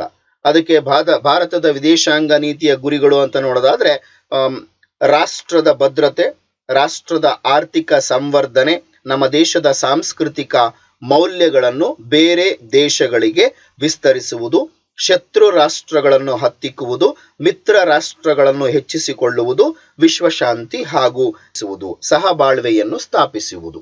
ಇದು ಈ ಒಂದು ಪ್ರಶ್ನೆಗೆ ಉತ್ತರ. ಇನ್ನು ಅದರಲ್ಲೇ 19ನೇ ಪ್ರಶ್ನೆ ಚಾಯ್ಸ್ ಕ್ವಶನ್ ಇದೆ. ಚಾಯ್ಸ್ ಕ್ವಶನ್ ಏನು ಅಂತ ನೋಡೋದಾದ್ರೆ, ದ್ವಿತೀಯ ಮಹಾಯುದ್ಧದ ಬಳಿಕ ಎದುರಾದ ಮುಖ್ಯ ಸಮಸ್ಯೆಗಳು ಯಾವುವು? ಇದು ಪ್ರಶ್ನೆ. ಈ ಒಂದು ಪ್ರಶ್ನೆ ರಾಜ್ಯಶಾಸ್ತ್ರ 2ನೇ ಪಾಠ ಆಗಿರ್ತಕ್ಕಂಥ ಭಾರತದ ವಿದೇಶಾಂಗ ನೀತಿಯಿಂದ ಕೇಳಿರ್ತಕ್ಕಂಥ ಪ್ರಶ್ನೆ ಮತ್ತೊಮ್ಮೆ ದ್ವಿತೀಯ ಮಹಾಯುದ್ಧದ ಬಳಿಕ ಎದುರಾದ ಮುಖ್ಯ ಸಮಸ್ಯೆಗಳು ಯಾವ್ಯಾವು? ಈ ಒಂದು ಪ್ರಶ್ನೆಗೆ ಉತ್ತರ ನೋಡೋದಾದ್ರೆ, ಮಾನವ ಹಕ್ಕುಗಳ ನಿರಾಕರಣೆ, ಶಸ್ತ್ರಾಸ್ತ್ರಗಳ ಪೈಪೋಟಿ, ಆರ್ಥಿಕ ಅಸಮಾನತೆ, ವರ್ಣಭೇದ ನೀತಿ, ಭಯೋತ್ಪಾದಕತೆ. ಇದು ಈ ಒಂದು ಪ್ರಶ್ನೆಗೆ ಉತ್ತರ. ಇನ್ನು 20ನೇ ಪ್ರಶ್ನೆಗೆ ಹೋಗೋಣ. 20ನೇ ಪ್ರಶ್ನೆ ಹೀಗಿದೆ, ಅದರಲ್ಲೂ ಕೂಡ ಚಾಯ್ಸ್ ಇದೆ. ಅದರಲ್ಲಿ ಯಾವ್ದಾದ್ರು ಒಂದನ್ನ ನೀವು ಬರೀಬಹುದು. ಅದರಲ್ಲಿ ಚಾಯ್ಸ್ ನಂಬರ್ 1 ಹೀಗಿದೆ. ಮೊದಲನೇ ಚಾಯ್ಸ್ ಪ್ರಶ್ನೆ, ನರ್ಮದಾ ಬಚಾವೋ ಆಂದೋಲನವನ್ನು ಏಕೆ ಆರಂಭಿಸಲಾಯಿತು? ಪ್ರಶ್ನೆ ನಂಬರ್ 20. ಈ ಒಂದು ಪ್ರಶ್ನೆ ಸಮಾಜಶಾಸ್ತ್ರದ 3ನೇ ಪಾಠ ಆಗಿರ್ತಕ್ಕಂಥ ಸಾಮಾಜಿಕ ಚಳವಳಿಗಳು ಅನ್ನೋ ಒಂದು ಪಾಠದಿಂದ ಕೇಳಿರ್ತಕ್ಕಂಥದ್ದು. ಪ್ರಶ್ನೆ ಬಂದು ನರ್ಮದಾ ಬಚಾವೋ ಆಂದೋಲನವನ್ನು ಏಕೆ ಆರಂಭಿಸಲಾಯಿತು? ಉತ್ತರ ಹೀಗಿದೆ, ನರ್ಮದಾ ನದಿಗೆ ಅಣೆಕಟ್ಟು ಕಟ್ಟುವುದರಿಂದ ಸ್ಥಳೀಯ ಹಾಗೂ ಬುಡಕಟ್ಟು ಜನರು ನಿರ್ಗತಿಕರಾಗುತ್ತಿದ್ದರು. ಅರಣ್ಯನಾಶ, ಜೀವ ಸಂಕುಲಕ್ಕೆ ತೊಂದರೆ ಆಗುತ್ತಿತ್ತು. ಆದ್ದರಿಂದ ನರ್ಮದಾ ಬಚಾವೋ ಆಂದೋಲನವನ್ನು ಆರಂಭಿಸಲಾಯಿತು. ಇದು ಉತ್ತರ. ಇನ್ನು 20ನೇ ಪ್ರಶ್ನೆಯ ಚಾಯ್ಸ್ ಪ್ರಶ್ನೆ ಏನಿದೆಯಲ್ಲ, ಆ 2ನೇ ಚಾಯ್ಸ್ ಪ್ರಶ್ನೆಯನ್ನ ನೋಡೋಣ. ಪ್ರಶ್ನೆ ಹೀಗಿದೆ, ಆರ್ಥಿಕ ಶ್ರಮ ವಿಭಜನೆ ಮತ್ತು ಸಾಮಾಜಿಕ ಶ್ರಮ ವಿಭಜನೆಯನ್ನು ವ್ಯತ್ಯಯಿಸಿ ಅಂತ ಕೊಟ್ಟಿದ್ದಾರೆ. ಈ ಒಂದು ಪ್ರಶ್ನೆ 20ನೇ ಪ್ರಶ್ನೆ ಚಾಯ್ಸ್ 2ನೇ ಪ್ರಶ್ನೆ ಸಮಾಜಶಾಸ್ತ್ರದ 1ನೇ ಪಾಠ ಆಗಿರ್ತಕ್ಕಂಥ ಸಾಮಾಜಿಕ ಸ್ತರ ವಿನ್ಯಾಸ ಅನ್ನೋ ಒಂದು ಪಾಠದಿಂದ ಕೇಳಿರ್ತಕ್ಕಂಥ ಪ್ರಶ್ನೆ. ಇದಕ್ಕೆ ಉತ್ತರ ಏನು ಅಂತ ನೋಡೋದಾದ್ರೆ, ಆರ್ಥಿಕ ಶ್ರಮ ವಿಭಜನೆಯು ತಾಂತ್ರಿಕ ಅಂಶಗಳ ಜೊತೆಗೆ ಕಾರ್ಮಿಕರ ಸಹಕಾರದಿಂದ ಹೆಚ್ಚಾಗಿ ನಡೆಯುತ್ತದೆ. ಆದರೆ ಸಾಮಾಜಿಕ ಶ್ರಮ ವಿಭಜನೆಯ ವರ್ಗ, ಸ್ಥಾನ ಮತ್ತು ಏಣಿ ಶ್ರೇಣಿಯ ಮೂಲಕ ಸಾಮಾಜಿಕ ನಿಯಂತ್ರಣವನ್ನು ಸಾಧಿಸುತ್ತದೆ. ಇದು ಈ ಒಂದು ಪ್ರಶ್ನೆಗೆ ಉತ್ತರ. ಇನ್ನು 21ನೇ ಪ್ರಶ್ನೆಗೆ ಹೋಗೋಣ. 21ನೇ ಪ್ರಶ್ನೆ ಹೀಗಿದೆ, ಪರ್ಯಾಯ ಪ್ರಸ್ಥಭೂಮಿಯು ದೇಶದ ಆರ್ಥಿಕ ಅಭಿವೃದ್ಧಿಯಲ್ಲಿ ಪ್ರಮುಖ ಪಾತ್ರ ವಹಿಸುತ್ತದೆ. ಇದು ಪ್ರಶ್ನೆ. 21ನೇ ಪ್ರಶ್ನೆ ಬಂದ್ಬಿಟ್ಟು ಭೂಗೋಳಶಾಸ್ತ್ರದ 2ನೇ ಪಾಠ ಆಗಿರ್ತಕ್ಕಂಥ ಭಾರತದ ಮೇಲ್ಮೈ ಲಕ್ಷಣಗಳು ಅನ್ನೋ ಒಂದು ಪಾಠದಿಂದ ಕೇಳಿರ್ತಕ್ಕಂಥ ಪ್ರಶ್ನೆ. ಪ್ರಶ್ನೆ ಮತ್ತೊಮ್ಮೆ, ಪರ್ಯಾಯ ಪ್ರಸ್ಥಭೂಮಿಯು ದೇಶದ ಆರ್ಥಿಕ ಅಭಿವೃದ್ಧಿಯಲ್ಲಿ ಪ್ರಮುಖ ಪಾತ್ರ ವಹಿಸುತ್ತದೆ ಹೇಗೆ? ಈ ಒಂದು ಪ್ರಶ್ನೆಗೆ ಉತ್ತರ ನೋಡೋದಾದ್ರೆ, ಆರ್ಥಿಕ ಪ್ರಾಮುಖ್ಯತೆ ಏನಿದೆ ಅಂದ್ರೆ, ಅಪಾರ ಖನಿಜ ಸಂಪನ್ಮೂಲಗಳನ್ನು ಹೊಂದಿದೆ, ನದಿಗಳು ಜಲಪಾತಗಳನ್ನು ಹೊಂದಿರುವುದರಿಂದ ಜಲ ವಿದ್ಯುತ್ ಶಕ್ತಿ ಉತ್ಪಾದನೆಗೆ ಸಹಾಯಕವಾಗಿದೆ, ಕಪ್ಪು ಮಣ್ಣಿನಿಂದ ಕೂಡಿದ್ದು ಕೃಷಿಗೆ ಸಹಾಯಕವಾಗಿದೆ, ಗಿರಿಧಾಮಗಳನ್ನು ಹೊಂದಿವೆ. ಇದು ಈ ಒಂದು ಪ್ರಶ್ನೆಗೆ ಉತ್ತರ. ಇನ್ನು 22ನೇ ಪ್ರಶ್ನೆಗೆ ಹೋಗೋಣ. 22ನೇ ಪ್ರಶ್ನೆ ಹೀಗಿದೆ, ಅರಣ್ಯ ನಾಶಕ್ಕೆ ಕಾರಣಗಳನ್ನು ಪಟ್ಟಿ ಮಾಡಿ ಅಂತ. ಅರಣ್ಯ ನಾಶಕ್ಕೆ ಕಾರಣಗಳನ್ನು ಪಟ್ಟಿ ಮಾಡಿ. ಈ ಒಂದು ಪ್ರಶ್ನೆ ಭೂಗೋಳಶಾಸ್ತ್ರದ 5ನೇ ಪಾಠ ಆಗಿರ್ತಕ್ಕಂಥ ಭಾರತದ ಅರಣ್ಯ ಸಂಪತ್ತು ಅನ್ನೋ ಒಂದು ಪಾಠದಿಂದ ಕೇಳಿರ್ತಕ್ಕಂಥ ಪ್ರಶ್ನೆ. ಈ ಒಂದು ಪ್ರಶ್ನೆಗೆ ಉತ್ತರ ನೋಡೋದಾದ್ರೆ, ಅರಣ್ಯ ನಾಶಕ್ಕೆ ಕಾರಣಗಳು: ಕೃಷಿ ಕ್ಷೇತ್ರದ ವಿಸ್ತರಣೆ, ರಸ್ತೆ ರೈಲು ಮಾರ್ಗಗಳ ನಿರ್ಮಾಣ, ಕೈಗಾರೀಕರಣ, ನಗರೀಕರಣ, ಅತಿಯಾಗಿ ಮೇಯಿಸುವಿಕೆ, ಕಾಡ್ಗಿಚ್ಚು, ಇವುಗಳನ್ನ ಅರಣ್ಯ ನಾಶಕ್ಕೆ ಕಾರಣಗಳು ಅಂತ ಪಟ್ಟಿ ಮಾಡಬಹುದು. ಇನ್ನು 23ನೇ ಪ್ರಶ್ನೆಗೆ ಹೋಗೋಣ. 23ನೇ ಪ್ರಶ್ನೆ ಹೀಗಿದೆ, ದೇಶದ ಆರ್ಥಿಕ ಅಭಿವೃದ್ಧಿಯನ್ನು ಅಳೆಯಲು ರಾಷ್ಟ್ರೀಯ ವರಮಾನವು ಸೂಕ್ತವಾದುದಲ್ಲ ಏಕೆ? 23ನೇ ಪ್ರಶ್ನೆ ಅರ್ಥಶಾಸ್ತ್ರದ 1ನೇ ಪಾಠ ಆಗಿರ್ತಕ್ಕಂಥ ಅಭಿವೃದ್ಧಿ ಅನ್ನೋ ಒಂದು ಪಾಠದಿಂದ ಕೇಳಿರ್ತಕ್ಕಂಥ ಪ್ರಶ್ನೆ. ಪ್ರಶ್ನೆ ಮತ್ತೊಮ್ಮೆ, ದೇಶದ ಆರ್ಥಿಕ ಅಭಿವೃದ್ಧಿಯನ್ನು ಅಳೆಯಲು ರಾಷ್ಟ್ರೀಯ ವರಮಾನವು ಸೂಕ್ತವಾದುದಲ್ಲ ಏಕೆ?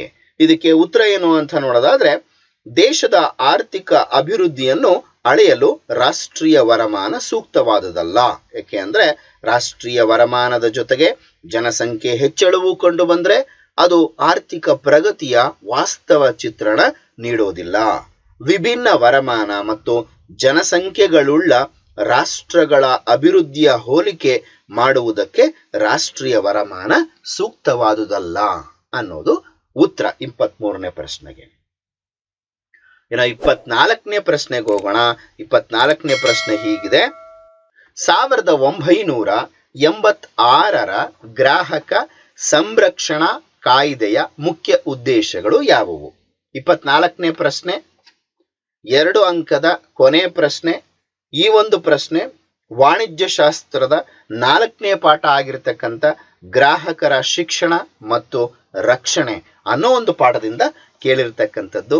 ಮತ್ತೊಮ್ಮೆ ಪ್ರಶ್ನೆ, 1986ರ ಗ್ರಾಹಕ ಸಂರಕ್ಷಣಾ ಕಾಯ್ದೆಯ ಮುಖ್ಯ ಉದ್ದೇಶಗಳು ಯಾವುವು? ಉತ್ತರ ಹೀಗಿದೆ: 1986ರ ಗ್ರಾಹಕ ಸಂರಕ್ಷಣಾ ಕಾಯ್ದೆಯ ಉದ್ದೇಶಗಳು ವಸ್ತುಗಳ ಸುರಕ್ಷತೆ ಮತ್ತು ಗುಣಮಟ್ಟಕ್ಕೆ ಪ್ರಾಶಸ್ತ್ಯ ನೀಡುವುದು, ಅಪಾಯಕಾರಿ ವಸ್ತುಗಳ ತಯಾರಿಕೆ ಮತ್ತು ಮಾರಾಟ ತಪ್ಪಿಸುವುದು, ಮಾರುಕಟ್ಟೆಯಲ್ಲಿ ಅನುಚಿತ ವ್ಯವಹಾರಗಳ ಪದ್ಧತಿಗಳನ್ನು ತಡೆಗಟ್ಟುವುದು, ಗುಣಮಟ್ಟ, ಅಳತೆ, ತೂಕ, ಬೆಲೆಗಳ ಮೇಲೆ ನಿಗಾ ವಹಿಸುವುದು, ಬಳಕೆದಾರರಿಗೆ ತೊಂದರೆ ಆದರೆ ಪರಿಹಾರ ಒದಗಿಸುವುದು, ಗ್ರಾಹಕ ಶಿಕ್ಷಣ ನೀಡುವುದು. ಈ ಒಂದು ಅಂಶಗಳು 24ನೇ ಪ್ರಶ್ನೆಗೆ ಉತ್ತರ. ಇಷ್ಟು 2 ಅಂಕದ ಪ್ರಶ್ನೆಗಳಿಗೆ ಉತ್ತರ ಆಗಿದೆ ಮಕ್ಕಳೇ. ಮುಂದಿನ ಹಂತಕ್ಕೆ ಹೋಗೋಣ. ಅದು 3 ಅಂಕದ ಪ್ರಶ್ನೆಗಳು. 3 ಅಂಕದ ಪ್ರಶ್ನೆಗಳಲ್ಲಿ 9 ಪ್ರಶ್ನೆಗಳಿರ್ತವೆ. ಪ್ರತಿಯೊಂದು ಪ್ರಶ್ನೆಗೂ ಕೂಡ 3 ಅಂಕ ಇರುತ್ತೆ. ಯಾವೆಲ್ಲ ಪ್ರಶ್ನೆಗಳನ್ನ ಕೇಳಿದರೆ ಯಾವೆಲ್ಲ ಬಂದಿದೆ ಅಂತ ನೋಡ್ತಾ ಹೋಗೋಣ. 3ನೇ ಪ್ರಶ್ನೆಯ ಮೊದಲನೇ ಪ್ರಶ್ನೆ, 25ನೇ ಪ್ರಶ್ನೆ ಹೀಗಿದೆ: ಭಾರತದಲ್ಲಿ ಬ್ರಿಟಿಷ್ ಶಿಕ್ಷಣದ ಪರಿಣಾಮಗಳನ್ನು ವಿವರಿಸಿ ಅಂತ. ಈ ಒಂದು ಪ್ರಶ್ನೆ ಇತಿಹಾಸದ 3ನೇ ಪಾಠ ಆಗಿರ್ತಕ್ಕಂಥ ಬ್ರಿಟಿಷ್ ಆಳ್ವಿಕೆಯ ಪರಿಣಾಮಗಳು ಅನ್ನೋ ಒಂದು ಪಾಠದಿಂದ ಕೇಳಿರ್ತಕ್ಕಂಥ ಪ್ರಶ್ನೆ. ಉತ್ತರ ಏನು ಅಂತ ನೋಡೋಣ. 25ನೇ ಪ್ರಶ್ನೆಗೆ ಉತ್ತರ ಹೀಗಿದೆ: ಭಾರತದಲ್ಲಿ ಬ್ರಿಟಿಷ್ ಶಿಕ್ಷಣದ ಪರಿಣಾಮಗಳು ಭಾರತೀಯರು ಆಧುನಿಕತೆ, ಜಾತ್ಯತೀತತೆ, ಪ್ರಜಾಪ್ರಭುತ್ವ, ವೈಜ್ಞಾನಿಕ ಆಲೋಚನಾ ಕ್ರಮಗಳನ್ನು ಬೆಳೆಸಿಕೊಂಡರು, ಸ್ಥಳೀಯ ಭಾಷೆ ಸಾಹಿತ್ಯ ಬೆಳೆದವು, ವೃತ್ತಪತ್ರಿಕೆಗಳು ಬೆಳೆದವು, ಸಾಮಾಜಿಕ ಮತ್ತು ಧಾರ್ಮಿಕ ಸುಧಾರಣೆಗಳು ಹುಟ್ಟಿಕೊಂಡವು, ರೂಸೋ ಮಿಲ್ ಚಿಂತನೆಗಳು ಭಾರತ ವಿದ್ಯಾವಂತ ವರ್ಗದ ಆಲೋಚನಾ ಕ್ರಮದಲ್ಲಿ ನಾವೀನ್ಯತೆ ತಂದವು. ಅಲ್ಲದೆ ಜಗತ್ತಿನಾದ್ಯಂತ ನಡೆಯುತ್ತಿದ್ದ ಸ್ವತಂತ್ರ ಚಳುವಳಿಗಳ ಪ್ರಭಾವ ಭಾರತೀಯರ ಮೇಲೆ ಆಯಿತು. ಭಾರತೀಯರು ತಮ್ಮ ಸಮೃದ್ಧಿ ಸಾಂಸ್ಕೃತಿಕ ಪರಂಪರೆ ಅರಿತುಕೊಳ್ಳಲು ಸಾಧ್ಯವಾಯಿತು. ಈ ಎಲ್ಲ ಅಂಶಗಳು 25ನೇ ಪ್ರಶ್ನೆಗೆ ಉತ್ತರ. 26ನೇ ಪ್ರಶ್ನೆಗೆ ಹೋಗೋಣ ಮಕ್ಕಳೇ. 26ನೇ ಪ್ರಶ್ನೆ, ಅದರಲ್ಲಿ ಚಾಯ್ಸ್ ಇದೆ. ಅದರಲ್ಲಿ ನೀವು ಯಾವುದಾದ್ರೂ ಒಂದನ್ನು ಆಯ್ಕೆ ಮಾಡಬಹುದು. ಆಯ್ಕೆಯ ಮೊದಲನೇ ಪ್ರಶ್ನೆ ಹೀಗಿದೆ.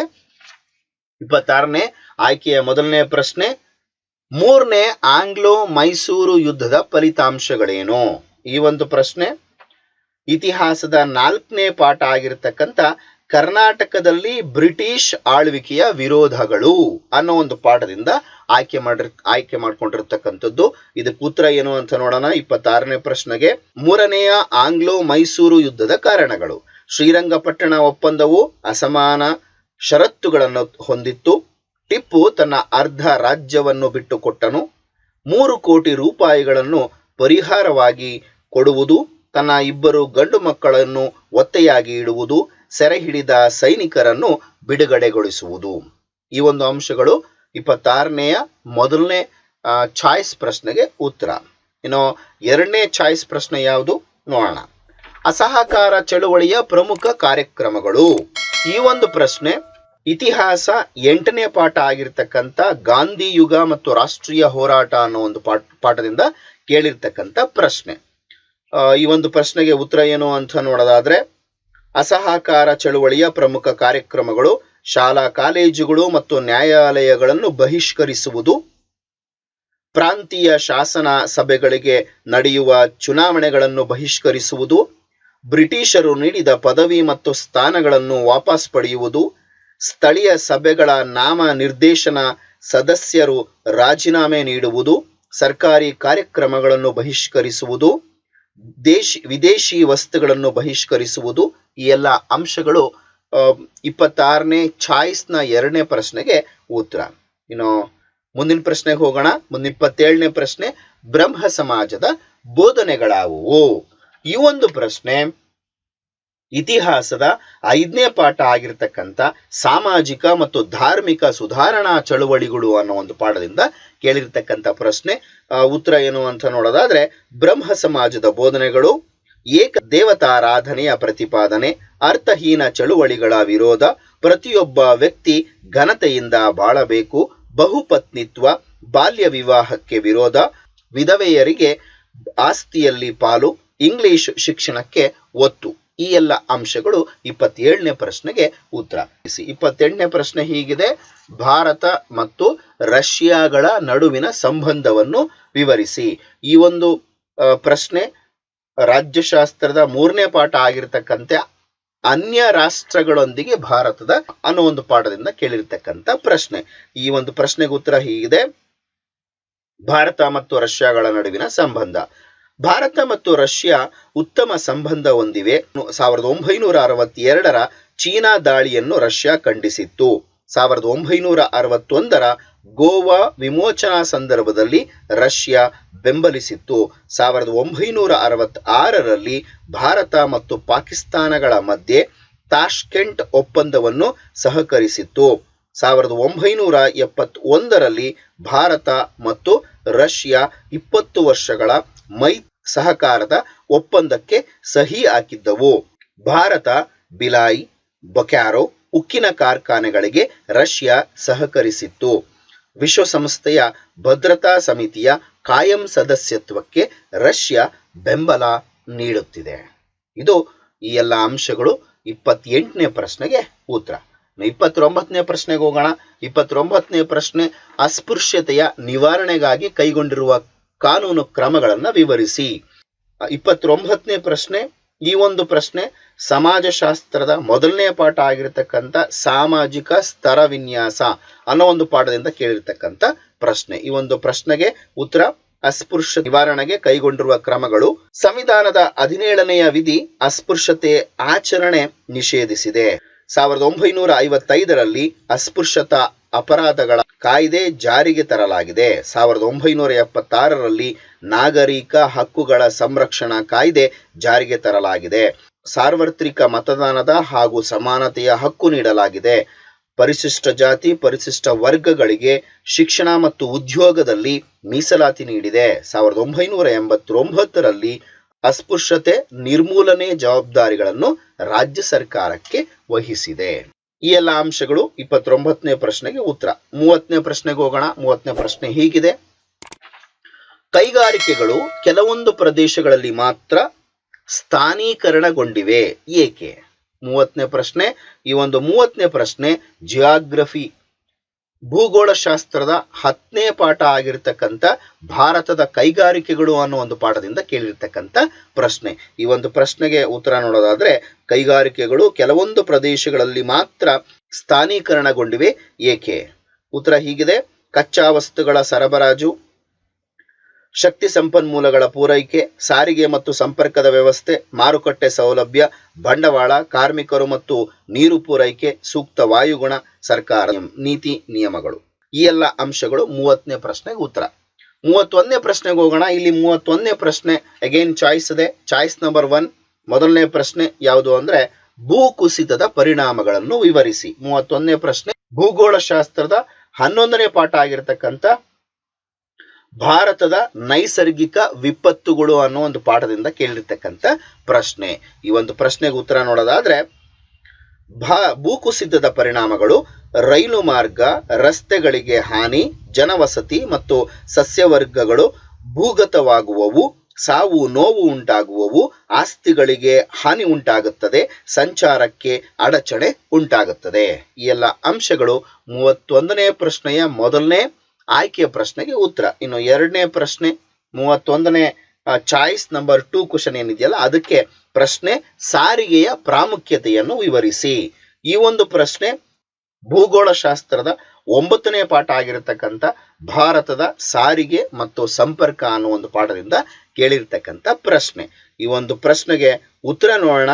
ಸಾರಿಗೆಯ ಪ್ರಾಮುಖ್ಯತೆ ಕೃಷಿಯ ಅಭಿವೃದ್ಧಿಗೆ ನೆರವಾಗುತ್ತದೆ, ಕೈಗಾರಿಕೆಯ ಅಭಿವೃದ್ಧಿಗೆ ಸಹಕಾರಿಯಾಗಿದೆ, ಮಾರುಕಟ್ಟೆಗಳ ವಿಸ್ತರಣೆಗೆ ಸಹಾಯಕ ಆಗ್ತದೆ, ದೇಶೀಯ ಮತ್ತು ವಿದೇಶಿಯ ವ್ಯಾಪಾರದ ಅಭಿವೃದ್ಧಿ ಆಗುತ್ತದೆ, ಉದ್ಯೋಗ ಸೃಷ್ಟಿಗೆ ಸಹಾಯಕ, ಜನರ ಆದಾಯ ಮತ್ತು ಜೀವನ ಮಟ್ಟದ ಸುಧಾರಣೆಯಾಗ್ತದೆ, ಪ್ರವಾಸೋದ್ಯಮಕ್ಕೆ ಪ್ರೋತ್ಸಾಹ, ರಕ್ಷಣಾ ಪಡೆಗೆ ಸಹಾಯಕ ಆಗ್ತದೆ. ಈ ಎಲ್ಲ ಅಂಶಗಳು ಸಾರಿಗೆಯ ಪ್ರಾಮುಖ್ಯತೆಯನ್ನ ವಿವರಿಸ್ತದೆ. ಇನ್ನು 32ನೇ ಪ್ರಶ್ನೆ ಹೋಗೋಣ. 32ನೇ ಪ್ರಶ್ನೆನೂ ಕೂಡ ಅದರಲ್ಲಿ 2 ಪ್ರಶ್ನೆ ಇದೆ, ಚಾಯ್ಸ್ ಇರುತ್ತೆ, ನೀವು ಯಾವ್ದಾದ್ರು ಒಂದನ್ನು ಆಯ್ಕೆ ಮಾಡಿ ಬರಿಬಹುದು. 32ನೇ ಪ್ರಶ್ನೆ ಆಯ್ಕೆ ನಂಬರ್ 1, ಪಂಚಾಯತ್ ರಾಜ್ ವ್ಯವಸ್ಥೆಯ ಪ್ರಮುಖ ಲಕ್ಷಣಗಳನ್ನು ತಿಳಿಸಿ. ಈ ಒಂದು ಪ್ರಶ್ನೆ ಅರ್ಥಶಾಸ್ತ್ರದ 2ನೇ ಪಾಠ ಆಗಿರತಕ್ಕಂಥ ಗ್ರಾಮೀಣ ಅಭಿವೃದ್ಧಿ ಅನ್ನೋ ಒಂದು ಪಾಠದಿಂದ ಕೇಳಿರ್ತಕ್ಕಂಥ ಪ್ರಶ್ನೆ. ಈ ಒಂದು ಪ್ರಶ್ನೆಗೆ ಉತ್ತರ ಹೀಗಿದೆ: ಪಂಚಾಯತ್ ರಾಜ್ ವ್ಯವಸ್ಥೆಯ ಪ್ರಮುಖ ಲಕ್ಷಣಗಳು. ಗ್ರಾಮ ಪಂಚಾಯಿತಿ, ತಾಲೂಕು ಪಂಚಾಯಿತಿ, ಜಿಲ್ಲಾ ಪಂಚಾಯಿತಿ, ಪಂಚಾಯಿತಿ ಉಳ್ಳ 3 ಹಂತದ ಪಂಚಾಯಿತಿ ವ್ಯವಸ್ಥೆ, ನೇರ ಹಾಗೂ ನಿಯಮಿತ ಚುನಾವಣೆಗಳು, ಪರಿಶಿಷ್ಟ ಜಾತಿ, ಪರಿಶಿಷ್ಟ ವರ್ಗ, ಹಿಂದುಳಿದ ವರ್ಗ, ಮಹಿಳೆಯರಿಗೆ ಸ್ಥಾನ ಮೀಸಲಾತಿ, ಹಣಕಾಸು ಆಡಳಿತ, ಮುಂಗಡ ಪತ್ರ ಮಂಡಿಸುವ ಜವಾಬ್ದಾರಿ, ಕಾರ್ಯನಿರ್ವಾಹಕ ಮತ್ತು ಇತರ ಸಿಬ್ಬಂದಿ ನೀಡಿಕೆ, ಪಂಚಾಯಿತಿ ವಿಸರ್ಜನೆಗೆ ಕಟ್ಟುನಿಟ್ಟಿನ ನಿಯಮಗಳು. ಸೊ ಈ ಎಲ್ಲ ಅಂಶಗಳು ಪಂಚಾಯತ್ ರಾಜ್ ವ್ಯವಸ್ಥೆಯ ಪ್ರಮುಖ ಲಕ್ಷಣಗಳು. ಇನ್ನು 2ನೇ ಚಾಯ್ಸ್ ಪ್ರಶ್ನೆ ನೋಡೋದಾದ್ರೆ, 32ನೇ ಪ್ರಶ್ನೆಯ ಚಾಯ್ಸ್ ಪ್ರಶ್ನೆ ನೋಡೋದಾದ್ರೆ ಪ್ರಶ್ನೆ ಹೀಗಿದೆ: ಆರ್ಥಿಕ ಅಭಿವೃದ್ಧಿಯ ಉದ್ದೇಶಗಳನ್ನ ತಿಳಿಸಿ. ಈ ಒಂದು ಪ್ರಶ್ನೆ ಅರ್ಥಶಾಸ್ತ್ರದ 1ನೇ ಪಾಠ ಆಗಿರತಕ್ಕಂಥ ಅಭಿವೃದ್ಧಿ ಅನ್ನೋ ಒಂದು ಪಾಠದಿಂದ ಕೇಳಿರ್ತಕ್ಕಂಥ ಪ್ರಶ್ನೆ. ಉತ್ತರ ನೋಡೋದಾದ್ರೆ, ಆರ್ಥಿಕ ಅಭಿವೃದ್ಧಿಯ ಉದ್ದೇಶಗಳು: ವರಮಾನದ ಹೆಚ್ಚಳ, ಬಡತನದಲ್ಲಿ ಇಳಿಕೆ, ನಿರುದ್ಯೋಗದಲ್ಲಿ ಇಳಿಕೆ, ಅಸಮಾನತೆಯಲ್ಲಿ ಇಳಿಕೆ, ಪರಿಸರ ಸಂರಕ್ಷಣೆ, ಅನ್ಯರ ಕಲ್ಯಾಣದ ಹೆಚ್ಚಳ. ಈ ಎಲ್ಲ ಅಂಶಗಳು ಆರ್ಥಿಕ ಅಭಿವೃದ್ಧಿಯ ಉದ್ದೇಶಗಳನ್ನ ತಿಳಿಸುತ್ತೆ. ಇನ್ನು 33ನೇ ಪ್ರಶ್ನೆಗೆ ಹೋಗೋಣ. 33ನೇ ಪ್ರಶ್ನೆ ಅದನ್ನು ಕೂಡ ಅದರಲ್ಲಿ 2 ಪ್ರಶ್ನೆಗಳಿದಾವೆ, ಚಾಯ್ಸು, ಅದರಲ್ಲಿ ಯಾವ್ದಾದ್ರು ಒಂದನ್ನ ನೀವು ಬರಿಬಹುದು. 33ನೇ ಪ್ರಶ್ನೆ ಹೀಗಿದೆ: ಬ್ಯಾಂಕಿನ ಕಾರ್ಯಗಳನ್ನ ತಿಳಿಸಿ. ಬ್ಯಾಂಕಿನ ಕಾರ್ಯಗಳು ಯಾವುವು? ಈ ಒಂದು ಪ್ರಶ್ನೆ ವ್ಯವಹಾರ ಶಾಸ್ತ್ರದ 1ನೇ ಪಾಠ ಆಗಿರತಕ್ಕಂಥ ಬ್ಯಾಂಕಿನ ವ್ಯವಹಾರಗಳು ಅನ್ನೋ ಒಂದು ಪಾಠದಿಂದ ಕೇಳಿರ್ತಕ್ಕಂಥ ಪ್ರಶ್ನೆ. ಉತ್ತರ ನೋಡೋಣ ಏನಿದೆ. 33ನೇ ಪ್ರಶ್ನೆಗೆ ಉತ್ತರ: ಬ್ಯಾಂಕಿನ ಕಾರ್ಯಗಳು ಸಾರ್ವಜನಿಕರು ಮತ್ತು ಇತರರಿಂದ ಠೇವಣಿ ಅಂಗೀಕರಿಸುವುದು, ಸಾರ್ವಜನಿಕರು ಮತ್ತು ಇತರರಿಗೆ ಸಾಲಗಳನ್ನು ನೀಡುವುದು, ಹಣವನ್ನು ಒಂದು ಸ್ಥಳದಿಂದ ಇನ್ನೊಂದು ಸ್ಥಳಕ್ಕೆ ವರ್ಗಾಯಿಸುವುದು, ಚೆಕ್ಕು ಮತ್ತು ಹುಂಡಿಗಳ ಮೇಲೆ ಹಣ ವಸೂಲಿ ಮಾಡುವುದು, ಹುಂಡಿಗಳನ್ನು ಸೋಡಿ ಮಾಡುವುದು, ಭದ್ರತಾ ಕಪಾಟುಗಳನ್ನು ಬಾಡಿಗೆ ಕೊಡುವುದು, ವಿದೇಶಿ ವಿನಿಮಯ ವ್ಯವಹಾರಗಳನ್ನು ನಿರ್ವಹಿಸುವುದು, ಬೆಲೆ ಬಾಳುವ ವಸ್ತುಗಳನ್ನು ತನ್ನ ಸುಪರ್ದಿಯಲ್ಲಿ ಇಟ್ಟುಕೊಳ್ಳುವುದು, ಸಾಲಪತ್ರಗಳನ್ನು ಮತ್ತು ಜವಾಬ್ದಾರಿ ಪತ್ರಗಳನ್ನು ಕೊಡುವುದು, ಸರ್ಕಾರದ ಹಣಕಾಸಿನ ವ್ಯವಹಾರಗಳನ್ನು ನಿರ್ವಹಿಸುವುದು. ಈ ಎಲ್ಲ ಅಂಶಗಳು 33ನೇ 1ನೇ ಚಾಯ್ಸ್ ಪ್ರಶ್ನೆಗೆ ಉತ್ತರ. ಇನ್ನು 2ನೇ ಚಾಯ್ಸ್ ಪ್ರಶ್ನೆ ಏನಿದೆಯಲ್ಲ ನೋಡ್ತಾ ಹೋಗೋಣ. ಉದ್ಯಮಿಯ ಕಾರ್ಯಗಳು ಯಾವ್ಯಾವು? ಉದ್ಯಮಿಯ ಕಾರ್ಯಗಳು ಯಾವ್ಯಾವು? ಈ ಒಂದು ಪ್ರಶ್ನೆ ವ್ಯವಹಾರ ಶಾಸ್ತ್ರದ 2ನೇ ಲೆಸನ್ ಆಗಿರ್ತಕ್ಕಂಥ ಉದ್ಯಮಿಗಾರಿಕೆ ಅನ್ನೋ ಒಂದು ಪಾಠದಿಂದ ಕೇಳಿರ್ತಕ್ಕಂಥ ಪ್ರಶ್ನೆ. ಈ ಒಂದು ಪ್ರಶ್ನೆಗೆ ಉತ್ತರ ಏನು ಅಂತ ನೋಡೋಣ. ಉತ್ತರ ಹೀಗಿದೆ: ಉದ್ಯಮಿಯ ಕಾರ್ಯಗಳು ಯೋಜನೆಗಳನ್ನ ಮಾಡುವುದು, ಉತ್ಪಾದನಾಂಗಗಳನ್ನು ಸಂಯೋಜಿಸುವುದು, ಉತ್ಪಾದಿಸುವ ವಸ್ತುಗಳ ಬಗ್ಗೆ ತಾಂತ್ರಿಕತೆ, ಮಾರುಕಟ್ಟೆ, ಉದ್ಯೋಗಗಳ ಬಗ್ಗೆ ನಿರ್ಧಾರ ಕೈಗೊಳ್ಳುತ್ತಾನೆ, ಎಲ್ಲ ಅಂಶಗಳ ಬಗ್ಗೆ ಸಮಂಜಸ ಸಂಯೋಜನೆ ಮಾಡುತ್ತಾನೆ, ಹೊಸ ವಿಧಾನಗಳನ್ನು ರೂಢಿಗೆ ತರುತ್ತಾನೆ, ಹಣಕಾಸಿನ ಆಯ ವ್ಯಯ ನಿಭಾಯಿಸುತ್ತಾನೆ, ಕಷ್ಟ ನಷ್ಟ ಅನಿಶ್ಚಿತತೆ ಎದುರಿಸುತ್ತಾನೆ, ವ್ಯಾಪಾರದ ಮಾರ್ಗಗಳನ್ನು ತಿಳಿಸಿ ಮಾರ್ಗದರ್ಶನ ಮಾಡುತ್ತಾನೆ. ಈ ಎಲ್ಲ ಅಂಶಗಳು 33ನೇ 2ನೇ ಚಾಯ್ಸ್ ಪ್ರಶ್ನೆಗೆ ಉತ್ತರ. ಇನ್ನು ಮುಂದಿನ ಹಂತಕ್ಕೆ ಹೋಗೋಣ. ಮುಂದಿನ ಹಂತದಲ್ಲಿ 4 ಅಂಕದ ಪ್ರಶ್ನೆಗಳು 4 ಇರ್ತವೆ, ಪ್ರತಿಯೊಂದಕ್ಕೂ 4 ಅಂಕಗಳು.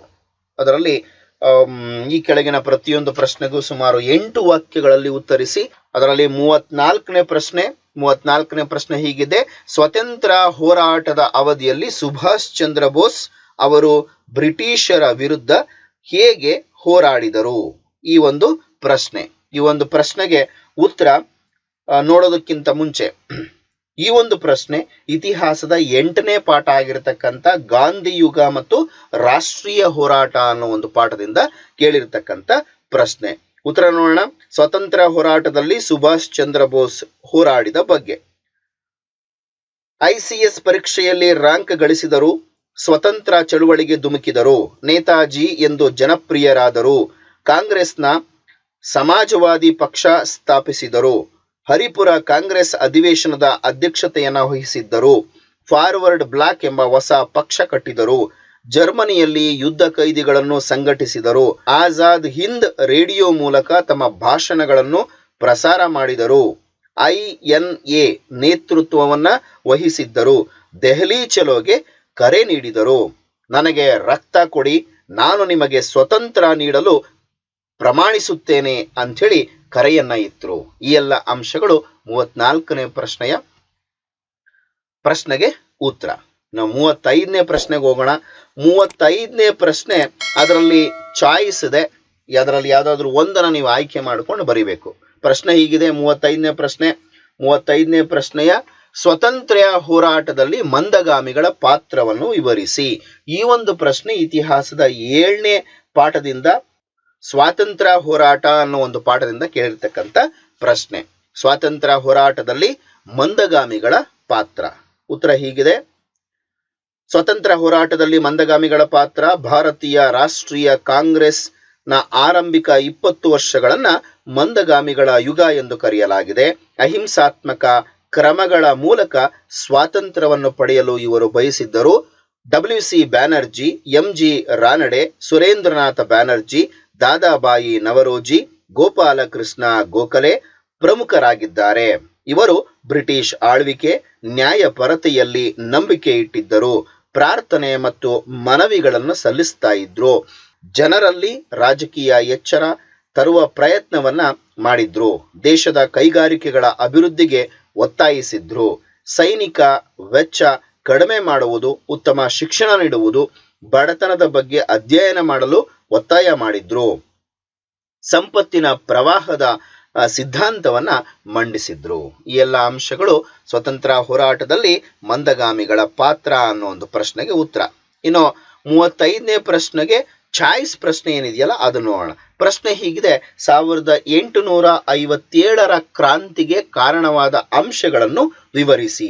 ಈ ಒಂದು ಪ್ರಶ್ನೆ ಇತಿಹಾಸದ 6ನೇ ಪಾಠ ಆಗಿರ್ತಕ್ಕಂಥ ಭಾರತದ ಸ್ವಾತಂತ್ರ್ಯ ಸಂಗ್ರಾಮ 1857 ಅನ್ನೋ ಒಂದು ಪಾಠದಿಂದ ಕೇಳಿರ್ತಕ್ಕಂಥ ಪ್ರಶ್ನೆ. ಉತ್ತರ ನೋಡೋಣ. 1857ರ ಕ್ರಾಂತಿಗೆ ಕಾರಣವಾದ ಅಂಶಗಳು. ರಾಜಕೀಯ ಕಾರಣಗಳು. ಡಾಲ್ ಹೌಸಿ ಜಾರಿಗೆ ತಂದ ದತ್ತು ಮಕ್ಕಳಿಗೆ ಹಕ್ಕಿಲ್ಲ ನೀತಿಯಿಂದ ಭಾರತೀಯ ರಾಜ್ಯಗಳು ಬ್ರಿಟಿಷರ ವಶಕ್ಕೆ ಹೋದವು. ಎರಡನೇ ಅಂಶ, ಲಕ್ಷಾಂತರ ಸೈನಿಕರು ನಿರುದ್ಯೋಗಿಗಳಾದರು. ಆರ್ಥಿಕ ಕಾರಣಗಳು. ಇಂಗ್ಲೆಂಡಿನ ಕೈಗಾರಿಕಾ ಕ್ರಾಂತಿಯಿಂದ ಭಾರತದ ಗೃಹ ಕೈಗಾರಿಕೆಗಳು ನಾಶವಾದವು. ಜಮೀನ್ದಾರರು ರೈತರನ್ನು ಶೋಷಿಸಿದರು. ಆಡಳಿತಾತ್ಮಕ ಕಾರಣಗಳು. ಇಂಗ್ಲಿಷರು ಜಾರಿಗೆ ತಂದ ಹೊಸ ಕಾನೂನುಗಳು ಭಾರತೀಯರಿಗೆ ಅರ್ಥವಾಗಲಿಲ್ಲ.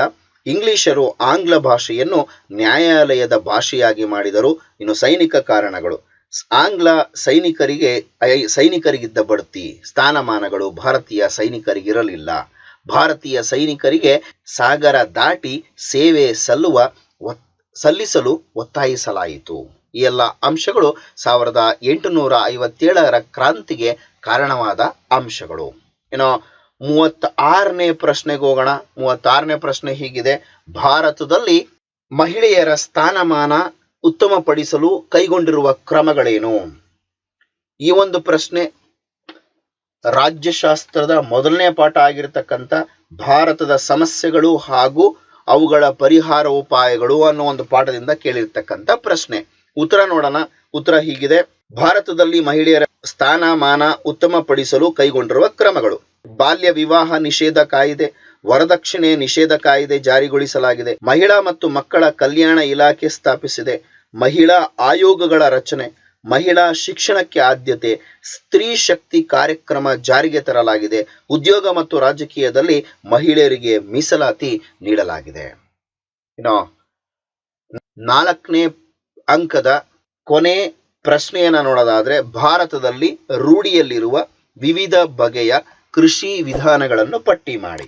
ಈ ಒಂದು ಪ್ರಶ್ನೆ ಭೂಗೋಳಶಾಸ್ತ್ರದ 7ನೇ ಪಾಠ ಆಗಿರ್ತಕ್ಕಂಥ ಭಾರತದ ಭೂ ಸಂಪನ್ಮೂಲಗಳು ಅನ್ನೋ ಒಂದು ಪಾಠದಿಂದ ಕೇಳಿರ್ತಕ್ಕಂಥ ಪ್ರಶ್ನೆ. ಈ ಒಂದು ಪ್ರಶ್ನೆಗೆ ಉತ್ತರವನ್ನ ನೋಡೋಣ. 37ನೇ ಪ್ರಶ್ನೆಗೆ ಉತ್ತರ ಹೀಗಿದೆ: ಭಾರತದಲ್ಲಿ ರೂಢಿಯಲ್ಲಿರುವ ವಿವಿಧ ಬಗೆಯ ಕೃಷಿ ವಿಧಾನಗಳು.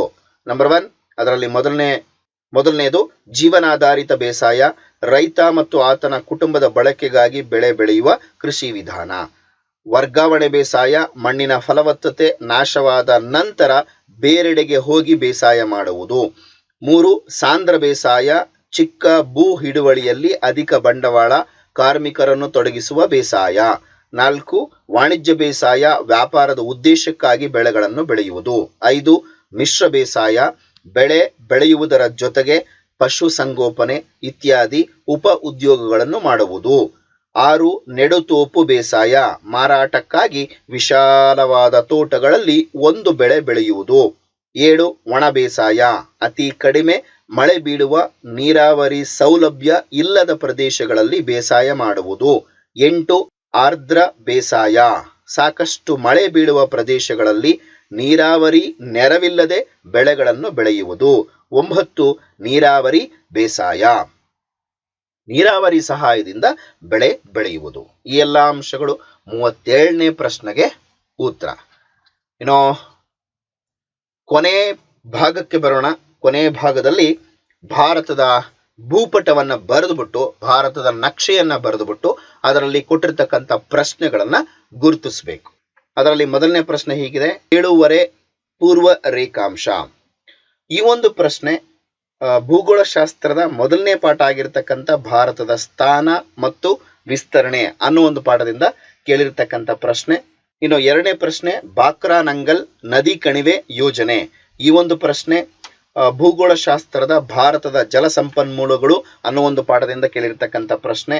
ಇನ್ನು 3ನೇ ನರ್ಮದಾ ನದಿ. ಈ ಒಂದು ಪ್ರಶ್ನೆ ಭೂಗೋಳಶಾಸ್ತ್ರದ 6ನೇ ಪಾಠದಿಂದ ಈ 2 ಪ್ರಶ್ನೆಗಳು ಬಿ ಮತ್ತೆ ಸಿ 2 ಪ್ರಶ್ನೆಗಳು ಭಾರತದ ಜಲ ಸಂಪನ್ಮೂಲಗಳು ಅನ್ನೋ ಒಂದು ಪಾಠದಿಂದ ಕೇಳಿರ್ತಕ್ಕಂಥ ಪ್ರಶ್ನೆ. ಇನ್ನು ಕೊನೆಯದಾಗಿ ವಿಶಾಖಪಟ್ಟಣ. ಈ ಒಂದು ಪ್ರಶ್ನೆ ಭೂಗೋಳಶಾಸ್ತ್ರದ 9ನೇ ಪಾಠ ಆಗಿರ್ತಕ್ಕಂಥ ಭಾರತದ ಸಾರಿಗೆ ಮತ್ತು ಸಂಪರ್ಕ ಅನ್ನೋ ಒಂದು ಪಾಠದಿಂದ ಕೇಳಿರ್ತಕ್ಕಂಥ ಪ್ರಶ್ನೆ. ಇಲ್ಲಿ ನೀವು ಭಾರತದ ನಕ್ಷೆಯನ್ನ ಬರೀಲಿಕ್ಕೆ 1 ಅಂಕ ಇರುತ್ತೆ. ಇನ್ನು ಅದನ್ನ ಗುರುತಿಸ್ಲಿಕ್ಕೆ ನಿಮಗೆ ಭಾರತದ ನಕ್ಷೆಯನ್ನ ಬರೀಲಿಕ್ಕೆ 1 ಅಂಕ, ಗುರುತಿಸ್ಲಿಕ್ಕೆ 4 ಅಂಕಗಳಿರುತ್ತೆ. ಅದರಲ್ಲಿ ಮೊದಲನೇ 2.5 ಡಿಗ್ರಿ ಪೂರ್ವ ರೇಖಾಂಶ, ಇದನ್ನ ಇಲ್ಲಿ ನೀವು ವೀಕ್ಷಣೆ ಮಾಡಬಹುದು ಮಕ್ಕಳೇ. ಇನ್ನು 2ನೇದಾಗಿ ಬಾಕ್ರಾ ನಂಗಲ್ ಯೋಜನೆ, ಅದು ಬಾಕ್ರಾ ನಂಗಲ್ ಯೋಜನೆ ಇಲ್ಲಿ ಗುರುತಿಸಲಾಗಿದೆ. ಇನ್ನು 3ನೇದು ನರ್ಮದಾ ನದಿ ಇಲ್ಲಿರ್ತಕ್ಕಂಥದ್ದನ್ನ ನೀವು ನೋಡಬಹುದು. ಇನ್ನು ಕೊನೆಯದಾಗಿ ವಿಶಾಖಪಟ್ಟಣಂ ಆಂಧ್ರ ಪ್ರದೇಶದಲ್ಲಿ ಈ ಒಂದು ಭಾಗದಲ್ಲಿ ಗುರುತಿಸಿರ್ತಕ್ಕಂಥದ್ದನ್ನ ನೀವು ಗಮನಿಸಬಹುದು. ಇಷ್ಟು ಮಾದರಿ ಪ್ರಶ್ನೆ ಪತ್ರಿಕೆ ಕನ್ನಡ ಮಾಧ್ಯಮದ ಸಂಪೂರ್ಣ ವಿಶ್ಲೇಷಣೆ. ಅಂದ್ರೆ ಅದರಲ್ಲಿ ಬಂದಿರತಕ್ಕಂಥ ಹೈಲೈಟ್ಸ್ ಅನ್ನ ನಾನು ಹೇಳ್ತಾ ಹೋಗಿದ್ದೀನಿ. ಇನ್ನೇನಾದ್ರೂ ನಿಮಗೆ ಒಂದು ವೇಳೆ ಈ ಒಂದು ಪ್ರಶ್ನೆ ಪತ್ರಿಕೆಗೆ ಸಂಬಂಧಪಟ್ಟಂತೆ ತೊಂದರೆಗಳೇನಾದ್ರೂ ಅಥವಾ ಏನಾದ್ರೂ ಡೌಟ್ಸ್ಗಳೇನಾದ್ರೂ ಇದ್ರೆ ದಯಮಾಡಿ ನೀವು ಕಾಮೆಂಟ್ ಮೂಲಕ ತಿಳಿಸ್ಬಿಟ್ಟು ಅದನ್ನ ಪರಿಹರಿಸ್ಕೋಬಹುದು. ಕರ್ನಾಟಕ ಪ್ರೌಢಶಿಕ್ಷಣ ಮಂಡಳಿ ಮತ್ತೊಂದು ಪ್ರಶ್ನೆ ಪತ್ರಿಕೆಯನ್ನ ಮಾದರಿ ಪ್ರಶ್ನೆ ಪತ್ರಿಕೆಯನ್ನ ಹೊರಡಿಸಿದಾಗ ಮತ್ತೆ ತಮ್ಮ ಮುಂದೆ ಹಾಜರಾಗ್ತೀನಿ. ಅಲ್ಲಿವರೆಗೂ ನನ್ನ ಚಾನಲ್ ಅನ್ನ ನೋಡ್ತಾ ಇರಿ ಅಂತ ಹೇಳ್ತಾ ಮತ್ತೊಂದು ವಿಡಿಯೋದೊಂದಿಗೆ ಮತ್ತೆ ಪುನಃ ವಾಪಸ್ ಬರ್ತೀನಿ. ಅಲ್ಲಿವರೆಗೂ keep watching my channel. Thank you. Have a nice day. See you in the next session. Bye bye. Take care.